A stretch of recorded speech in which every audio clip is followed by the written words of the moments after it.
Magsisilbi rin itong paghahanda para sa'yo. Balang araw lalabanan mo rin ang sarili mo para makontrol mo ang kapangyarihan mo. Yun ang magiging pinakamahirap na laban mo.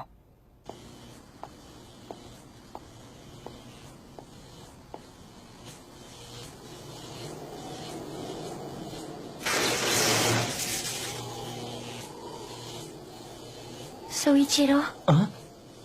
natalo ko siya. Natalo ko ang Verdugo.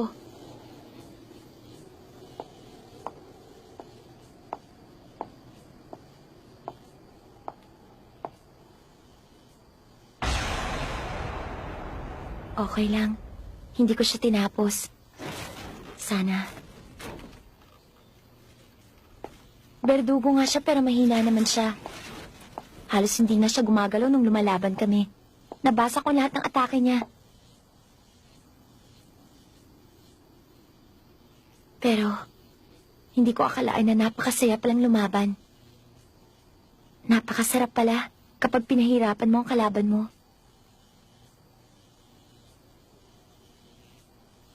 Kaya lang, hindi matahimik ang konsensya ko. Teka muna, Aya. Umiiyak ka ba? Oo. Sa totoo lang, naririnig ko siya.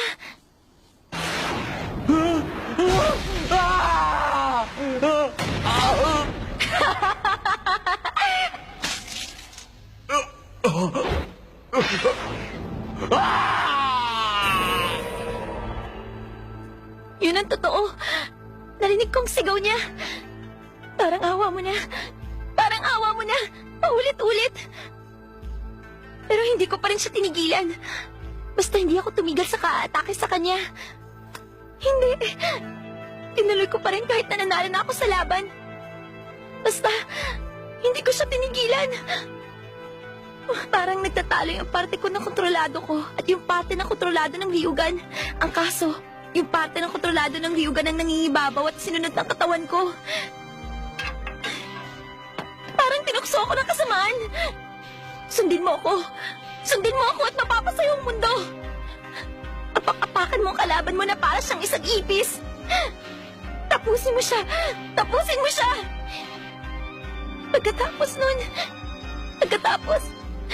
Pagkatapos, paano na yan? Hindi kaya nakapatay ako ng kalaban ko. Hindi ko talaga sinadyang gawin yon. Ang inisip ko lang, gusto kitang makasama. Yun lang.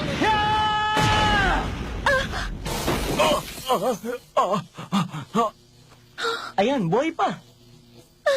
Teka, Aya. Tapatin mo nga ako. Ito ang unang laban mo, ano? Oo.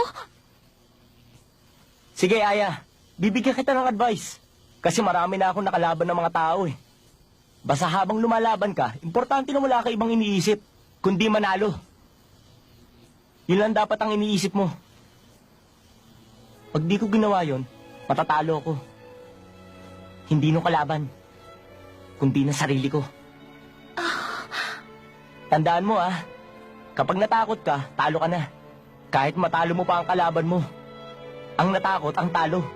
Kahit matalo ka, o may masama pa na mangyari sa'yo, basta hindi ka natatakot, panalo ka.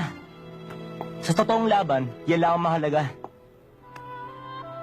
Aya, huwag mo kakalimutan yun, Sa totoo lang, ikaw ang natalo ngayon. Sa susunod, panalo ka na. Tapos magsaya ka. Salamat, Soichiro. Kailangang matibay ang loob mo para malabanan mong sarili mo. Yun ang ibig niya sabihin. Ang kaso nagpaka-macho effect pa. Kung sa bagay, ganun nga siya. Extra ka na lang pala ngayon sa eksena. Ha? Natsume? Huwag mong mamalitan na nagagawa ng stress. Kapag minaliit mo, baka pumangit ka. Ano bang kailangan mo? Anong ginagawa mo dito? Teka, wala akong kinalaman dito. Huwag mo sa akin ilabas yung galit mo. Parang hindi mo pa ako kilala. Matagal na akong patay na patay sa'yo. Kapag alam ko magpapakita ka sa isang lugar, sigurado pupunta din ako doon. Alam mo yun, di ba? Kapag hindi ka tumigil, makakatikim ka sa akin. Hindi uubra sa akin ang pambobola mo. Sa ibang babae siguro, pero hindi sa akin. Bunshi Tawara, kung talagang wala kang pakialam sa away ng club ko at ng enforcement team, Anong ginagawa mo dito? Nandito ka ba dahil hinahanap mo kami? Tuta ka pa rin ba ni Mitsumi? Tandaan mo, hindi ako papayag na makuha niyo ang 2 bata. Hindi ako sigurado kung makakalaban pa ako ngayon. Pero sa buong Juken Buklab, ako lang ang may pag-asa laban sa kanya.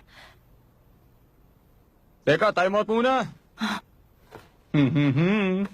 Hindi na kailangan to. Mukhang natapos na yung laban sa baba. Bakit pa tayo maglalaban? Sabi sa akin, naghahanda ng umalis sa mga kasama.